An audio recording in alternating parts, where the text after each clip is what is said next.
बर्ताव आपके बर्बादी के सारे रास्ते खोल देता है। अगर आप किसी के साथ गलत करते हो तो आपके साथ भी जरूर गलत होगा।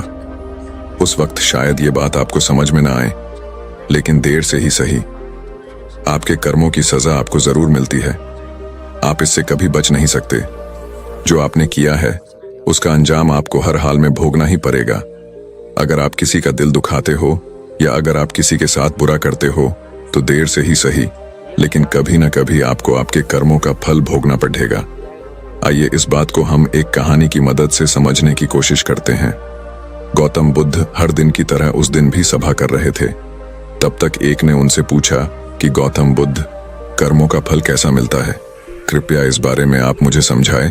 गौतम बुद्धा कहते हैं, एक समय के बाद रामू और श्यामू नाम के एक गांव में दो भाई रहते थे। श्यामू अक्सर रामू को देखकर जलता था, क्योंकि रामू स्वभाव से बहुत अच्छा था, लेकिन श्यामू का स्वभाव ऐसा नहीं था। उसके दिल में दूसरों के लिए कोई दया नहीं था। वो हमेशा दूसरों का अनादर करता और उन्हें नुकसान पहुंचाता रहता था। धीरे धीरे काफी वक्त गुजर गया। रामू श्यामू के माता पिता अब इस दुनिया में नहीं रहे।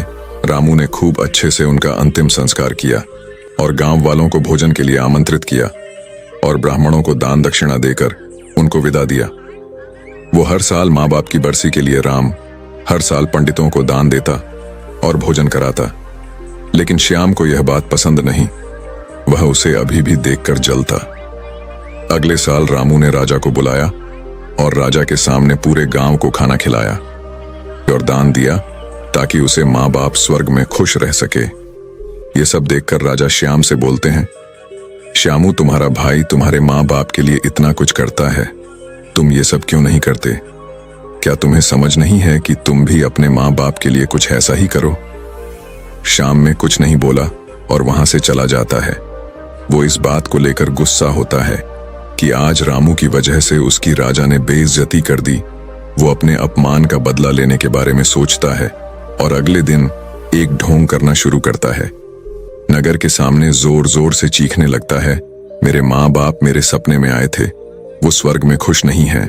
वो चाहते हैं कि कोई उन्हें वहां जाके खाना बना के खिलाए, वो तभी खुश रहेंगे। उन्होंने मुझे सपने में कहा था जो रामू को मेरे पास भेज दो, वो उनकी बहुत सेवा करता है, वो इसके साथ बहुत खुश रहेंगे। राजा कहते हैं, ये तो अच्छी बात है, लेकिन इसके लिए तो रामू को मरना पड़ेगा। रामू को सब समझ आता है ये सब कहीं ना कहीं उसको फंसाने की चाल है, लेकिन वो कहता है, चलो इसी बहाने मैं जरूर सेवा करके दिखाऊंगा। रामू मरने को तैयार हो जाता है। वो राजा से कहता है, राजा, आप अगले दिन नदी किनारे एक नाव का बंदोबस्त कराए। मैं नाव से कूदकर नदी में अपनी जान दे दूंगा और फिर मैं स्वर्ग में जाके माँ बाप की सेवा करूंगा। राजा कहते हैं, ठीक है, अगले दिन ये सारे बंदोबस्त कर दिए जाएंगे। रामू नदी से कूद जाता है और सारे गांव में सबको पता लग जाता है कि अब राम इस दुनिया में नहीं रहा। अब वो भी माँ बाप की सेवा करने के लिए स्वर्ग चला गया। श्यामा बहुत खुश था कि उसका इकलौता भाई दुनिया में नहीं रहा। जो भी राजपाट और जमीन है, अब वो सब उसका मालिक बनेगा। धीरे धीरे काफी दिन गुजर चले। एक दिन अचानक से राजा के दरबार के बाहर रामू बैठा होता है और जोर जोर से रो रहा होता है। राजा के सिपाही दरबार में ले जाते हैं और बोलते हैं, ये चमत्कार कैसे हुआ? तुम जिंदा कैसे हो? ये सब क्या बला है? फिर राम बताता है, मैं स्वर्ग में गया था, मैंने वहां देखा, लेकिन मेरे बाबा अब भी खुश नहीं हैं। वो मेरे पे गुस्सा हो रहे थे। उन्होंने मुझसे बोला, तुम्हें वैसे खाना बनाने भी नहीं आता तुमसे। अच्छा तो श्याम है, वो अच्छा खाना बनता है, इसलिए तुम जाओ और तुम उसे भेज दो। राजा श्याम को बुलाते हैं और सारी बात बता देते हैं कि तुम्हारे भाई ने तुम्हारे माँ बाप के लिए इतना त्याग किया है, लेकिन अब तुम्हारी बारी है। क्या तुम उनके लिए ऐसा कुछ नहीं करोगे? श्याम को अब ना चाहते हुए भी आखिर ये काम करना ही पड़ा है। अगले दिन फिर से सारी तैयारी कराई जाती है, लेकिन राम ने सोचा कि अगले दिन मैं जाऊंगा ही नहीं, अगले दिन मैं शहर छोड़कर कहीं चला जाता हूं। फिर राम ने राजा को सारी बात बता दी थी। दरअसल वो जिंदा कैसे बचा, उसने पहले ही मछुआरे से अपनी बात कह रही थी कि वो उसकी जान बचाएगा। मछुआरे उसकी जान बचाई और वो 1 महीने तक नगर के बाहर रखा और सही वक्त आने पर राजा के दरबार में उपस्थित हुआ। वो वैसा सिर्फ उसको सबक सिखाने के लिए करना चाहता था। राजा बोले चलो अच्छी बात है, लेकिन उधर श्यामनगर छोड़ने का प्लान बना चुका था कि अगली सुबह वो वहां नहीं जाएगा। वो रात के अंधेरे में घर छोड़कर भाग लेता है। सिपाही उसे देख लेते हैं और उसे रोकते हैं। वो द्वारपाल के साथ लड़ाई करता है और एक को धक्का देकर वहीं गिरा देता है और पत्थर पर गिरने की वजह से उसे सिर को चोट लगती है और एक सिपाही वहीं मर जाता है।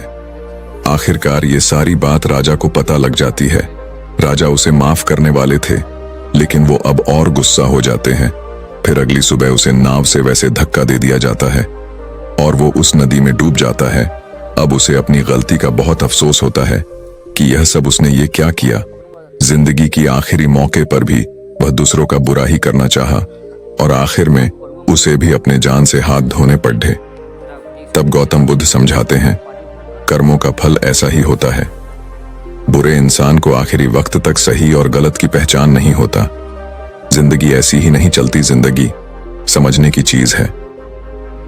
उसने महात्मा से पूछा, कर्म कैसे बनते हैं?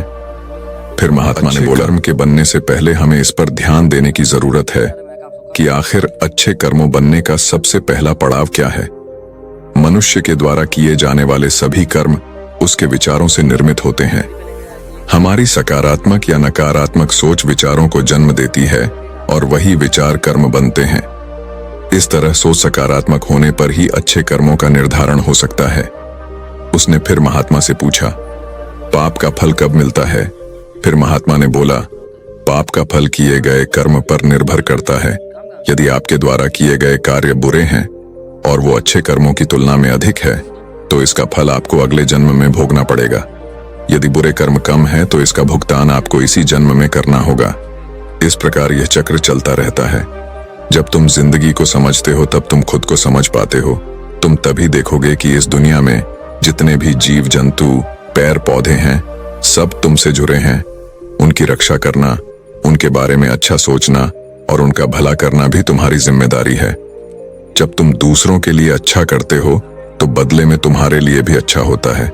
लेकिन जब तुम किसी दूसरे का बुरा करते हो और तुम्हें लगता है कि तुम्हारे साथ बुरा नहीं होगा, और हो सकता है कि शायद उस वक्त तुम्हारे साथ बुरा ना भी हो, लेकिन ऐसा कुछ नहीं, कभी ना कभी तुमको उसका हर्जाना भुगतना ही पड़ता है। इसीलिए तुम्हें यहाँ पे किसी का बुरा करने का कोई हक नहीं है। तुम्हें यहाँ पे किसी के साथ गलत व्यवहार करने का कोई हक नहीं है, क्योंकि कर्मों का फल कभी ना कभी मिलता ही है। बाकी अगर ये कहानी आपको अच्छी लगी हो तो इस वीडियो को लाइक करें